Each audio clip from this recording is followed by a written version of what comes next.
Hi, I'm Juliana. I've always been the planner in the family, the one with the color-coded calendars and 3 backup options. So when Daniel proposed last spring, I dove into wedding planning like it was my Olympic sport. Babe, you're going overboard with these venue tours, Daniel laughed, scrolling through my weekend itinerary. I just want everything to be perfect. Is that so crazy? Not crazy, just very you. He kissed my forehead. And I love it. I was determined to have the June wedding I'd always dreamed of.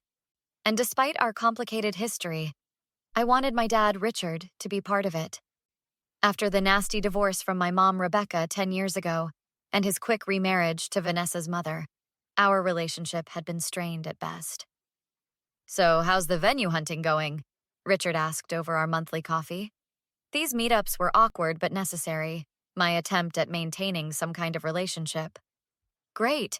We found this beautiful garden venue for June 15th. I was hoping you'd come see it this weekend.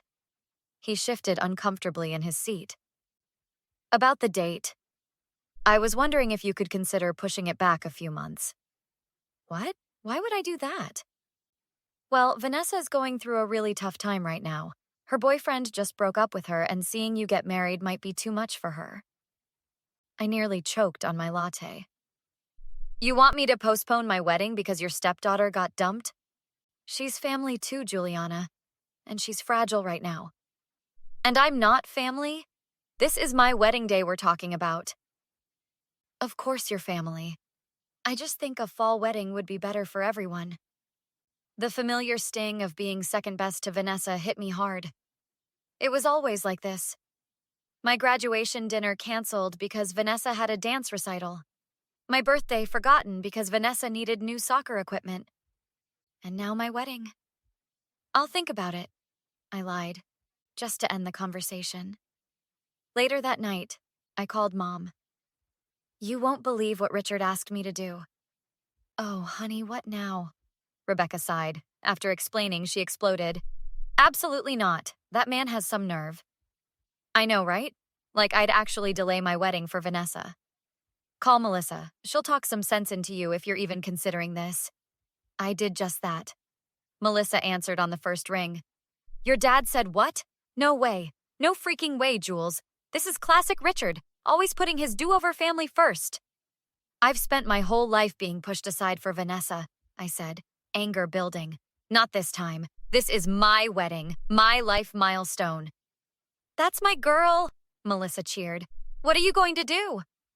I stared at my wedding planning binder, determination settling in my chest.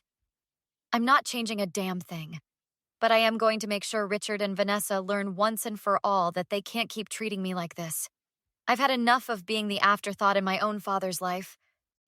I'm with you all the way, Melissa said. What's the plan? I don't know yet, but it's going to be good, and they'll never see it coming. The next morning, Daniel scrolled through his phone while I paced our apartment, still fuming about Dad's request. This whole tough time Vanessa's supposedly going through feels fishy. I'm gonna do some digging. What exactly are you planning? Social media stalking for starters? I pulled up Vanessa's Instagram and nearly dropped my phone. Are you kidding me? Look at this. Daniel leaned over my shoulder. Is that her at a club? Posted yesterday? Yep. Caption. Single and loving it. Some heartbreak. I scrolled further. And here she is at a beach party the day before. She's not devastated, she's celebrating. Maybe the breakup was her idea? Either way, she's not curled up in the fetal position like Richard made it sound. I called Melissa, who arrived 20 minutes later with coffee and determination. I brought reinforcements. My cousin works at the bank where your dad does business. She owes me a favor. Isn't that like super illegal? Not if she just happens to mention some general observations, nothing specific. 3 hours and several calls later, Melissa hung up with a satisfied smirk. So your grandmother's inheritance? The one that was supposed to be split between you and any other grandchildren? Yeah, what about it? Richard has been managing it, right? Well, according to my cousin, he's been making some interesting transfers to accounts in Vanessa's name. For education and healthcare, apparently. What? That money was meant for both of us. Vanessa's not even blood related to Grandma. Daniel squeezed my hand. We should check your mail. Didn't you say your grandma's lawyer sends yearly statements? We dug through my filing cabinet and found last year's statement. The numbers didn't add up.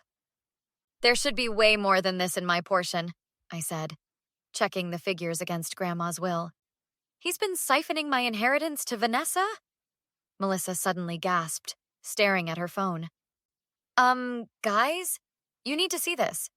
She handed me her phone, open to text messages between her and Vanessa from months ago. Why is she texting you about Daniel? Keep reading. My stomach dropped as I scrolled. Vanessa had been asking detailed questions about Daniel, his favorite restaurants, music, hobbies. Then came the bombshell. Jules doesn't deserve him. They're totally wrong for each other. I could make him so much happier. She's had a thing for Daniel this whole time? And you never told me? I thought she was just being her usual jealous self. I didn't think she'd actually try anything. Daniel looked genuinely shocked. Last month at your dad's barbecue, she cornered me in the kitchen, said if I ever needed someone who really understood me, she was there. I thought she was just being friendly. This explains everything, I said, connecting the dots. The wedding delay isn't about her breakup. It's about her wanting more time to break us up. I dumped the evidence on the coffee table, the social media posts, the financial documents, the text messages. They've been playing me for years, using me, stealing from me, trying to take what's mine. What are you going to do? Melissa asked. I gathered the papers with steady hands, anger crystallizing into resolve. I'm going to expose them both, and I know exactly how to do it. I called Richard the next morning, making my voice sound uncertain and vulnerable. Dad, I've been thinking about what you said. Maybe you're right about the wedding date. I'm glad you're being reasonable, sweetie. Vanessa will appreciate it too. Actually, could we all meet to discuss the new plans? Maybe at your house this Saturday? I'd like Daniel to be there too. Of course. I'm so proud of you for being considerate. After hanging up, I turned to Daniel, Melissa, and my mom, Rebecca, who'd just arrived. He took the bait. Now we set the trap. Rebecca nodded. I contacted Grandma's lawyer. He's prepared documents showing exactly how much Richard diverted to Vanessa. Perfect. And I've got these. Melissa held up small voice recorders. We'll plant them before the meeting starts. I invited Richard's business partner, Frank, I added. Told him it was a pre-wedding celebration. Frank respects honesty above everything, Daniel said. He'll be furious. Daniel, you'll need to play along when Vanessa flirts with you. Are you sure? It feels gross. Just enough to get her to admit she wants you for herself. Saturday arrived. Melissa and I planted recorders throughout the living room while Richard watched obliviously. When Daniel arrived, Vanessa practically sprinted downstairs in a revealing dress. Daniel, so good to see you! She hugged him too long. I've been thinking about what you said at the barbecue. Oh? What was that again? About needing someone who really understands you, she whispered, loud enough for me to hear. Frank arrived next, followed by Rebecca and the lawyer, Mr. Patterson. What's going on? Richard asked, suddenly suspicious. It's about why my wedding should happen exactly as I planned it. I distributed copies of the financial documents. Everyone should see how Richard has been stealing my inheritance to fund Vanessa's lifestyle. Richard's face went white. This is a private family matter. Is embezzlement a family matter, Richard? Frank asked, reviewing the papers with growing anger. And this is why you wanted me to postpone my wedding, I continued, playing the recording of Vanessa's conversation with Daniel from minutes ago. So your precious Vanessa could steal my fiancé too? Vanessa turned bright red. You set me up? You did this to yourself, Melissa snapped. Richard approached me. Juliana, I'm sorry if you feel slighted. I was just trying to provide for both my daughters. Maybe I made some mistakes. Some mistakes? You stole money that was legally mine, and now you're trying to ruin the most important day of my life. I said I'm sorry. What more do you want? Your apology means nothing. It's too late. I looked around the room at the shocked faces. The wedding will happen on June 15th as planned, but you two won't be there. June 15th arrived with perfect sunshine. I stood in the bridal suite, Melissa adjusting my veil while my mom, Rebecca, wiped away tears. You look absolutely stunning, honey. No tears, Mom. You'll ruin your makeup. Happy tears only, Rebecca insisted. I'm just so proud of you for standing up for yourself.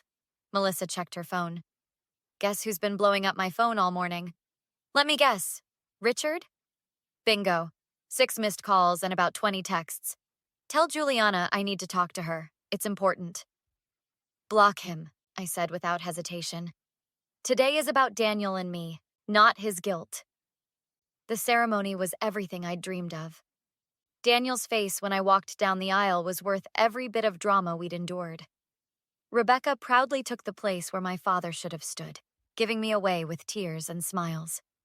At the reception, Frank approached with his wife, champagne in hand. Beautiful wedding, Juliana, though I noticed some absences. Quality over quantity.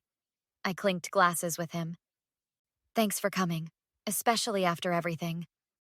About that, I thought you should know I've withdrawn from all business ventures with Richard. Several others have followed suit. That wasn't my intention.